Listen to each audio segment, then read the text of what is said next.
Ayan, so welcome back po dito sa De Enrica at sa Doy TV Sports, no. Well, ang mabilisan lamang po, no. Replay po muna tayo dito sa ating content na ito, no, dahil tayo po walang time. Mamaya po magla-live po tayo, no. Quick reaction lamang po dito sa pagkatapos ng laro nitong ang Ginebra at of course ng Train or Shine. Bali ako po as a Barangay Ginebra fan din po talaga of course ako ng larong basketball, no. So na-appreciate ko po yung execution ng plays ng bawat kupunan, no. At yun na nga, bagamat natalong Ginebra dati sa Meralco, I admired Meralco how they do it. At ganoon din dito sa Rain or Shine, no. Bagamat of course total celebration talaga sana, no, sa Ginebra fan, pero wala po tayong magagawa. Mas maganda po yung execution ng kabila, di po ba? So, yun po ang pag-uusapan natin. Okay, fourth quarter lang ang pag-usapan natin yung katapusan dahil yan ang importante. So, baliwala po yung explosive first to third quarter explosiveness mo, no? Or yung highlights nun, baliwala po lahat yun kung hindi kayo i-score sa katapusan, hindi po ba? Kaya nga po sa karera, nakikita nyo, may mga nagpapahuli. Kasi nga nagre-reserve ng energy, di po ba? So, ganun din po sa basketball, no? Dapat, down the stretch, mayroon kang fuel, di ba? Para di ka maubusan. So, yun na nangyari sa Ginebra. Ilang oras po ang deadlock nila, hindi po sila umiscore.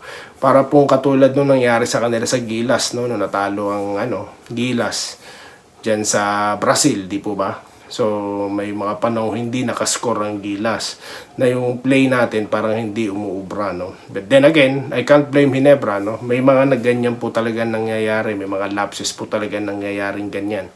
At nakikita naman natin, nagtatry sila mag-set ng half-court play, di po ba? Yun na nga lang, nababasa ng Rain or Shine. Yan at the same time, may counter-attack po kagad ang Rain or Shine kapag nagmintis ang Ginebra, talagang mabilisan. So, mabagal po ang balik ng Ginebra sa depensa at doon po nagkaroon ng kumpiyansa itong sila Meti. Nakita niya po yung ilalim, madaling pasukin. Then at the same time, yung shot selection niya po, napakaganda, no? High percentage shot po. Yung pong foul ni Thompson sa kanya, foul talaga yon. Maganda po talaga din yung niya doon. May kumpiyansa, tas timing, no? Kaya I admired the way Rain or Shine is played. Talagang they played disciplined basketball, no? Sa kabila naman po sa Ginebra, bagamat maraming options, no? May RJ Barrientos, may Stephen Holt, may Thompson, may Brownlee. Pero para pong talaga, alat na bandang huli, no? Nangyayari po talaga yan. Yung pong 3 points ni Thompson, no? I can't blame him. Pero maganda sana kung gumawa sila ng paraan para umatake sa loob, no, para makakuha ng foul. Kasi po, yung sitwasyon na laro na yon, nakita ko po mukhang matatalo Ginebra, no. Pansin ko kasi pagdating sa energy, no, talo sila na Rain or Shine down the stretch. Parang pagod na yung Ginebra Pansin ko lang, ha. Tapos turnovers, no, instead na points yung mangyayari, di ba? Pero again, I can't blame them. Nangyayari po talaga yan. At yung mga tikada ni Brownlee, no, at ni Barrientos, nakikita po natin yan sa kanilang mga laro, di ba? Pumapasok po yan kalimitan. Kaya nga nag-champion or nag-gold tayo sa SEA Games, di ba? Then at the same time, nanalong SGA. Dahil sa mga tikadang yun, down the stretch. Pero may pagkakataon po talaga na umaalat, no, or hindi pumapasok.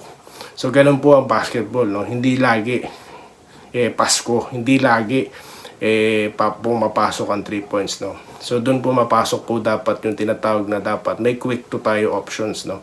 Pero wala din di ba? Although may pasahan sa ilalim, pero yun na nga po, delikado po kasi yung mga ganun, nai-intercept po talaga yon. Kaya dapat talaga may atapang tao na umaatake talaga sa loob, katulad po ng ginawa nila Meti. So ang ganda po ng ginawa ng Rain or Shine doon. Play po nila yon, no? Play po nila yon, talaga na-atake sila sa loob. So yun dapat ang meron tayo, no, sa mga pagkakataon na yun, lalo na dikdikan po laban. Lumamang po tayo pero pakiramdam ko po talaga matatalo dahil sa sitwasyon ng laro, no. So yun po, no. At then again, I can blame Ginebra. Press game pa lang naman, okay lang yan. one loss doesn't mean anything, no, para sa akin, dahil nga may nananalo talaga, may natatalo sa basketball, and so happy na natalo po yung Ginebra. So it's not a big deal. Bawi tayo sa susunod, no. At may rami pong napansin doon, no. Yan po ang ating pag-uusapan mamaya sa ating live, no. Marami pong napansin ng mga commentator. Ako din po may mga napansin ako sa laro, no. But kulang po ang time natin ngayon para i-discuss yan. Mamaya po sa live, no, pag-usapan po natin lahat yan. At yun lamang po no ating napag-usapan, at maraming salamat po sa inyong panonood. At kung nagustuhan niyo pong ating pag-aanalisa, no, ating mga komentaryo, subscribe na po kayo dito sa ating channel. Muli, maraming salamat po sa inyong panonood, at magkikita-kita po tayo sa mga susunod na content. Stay safe po.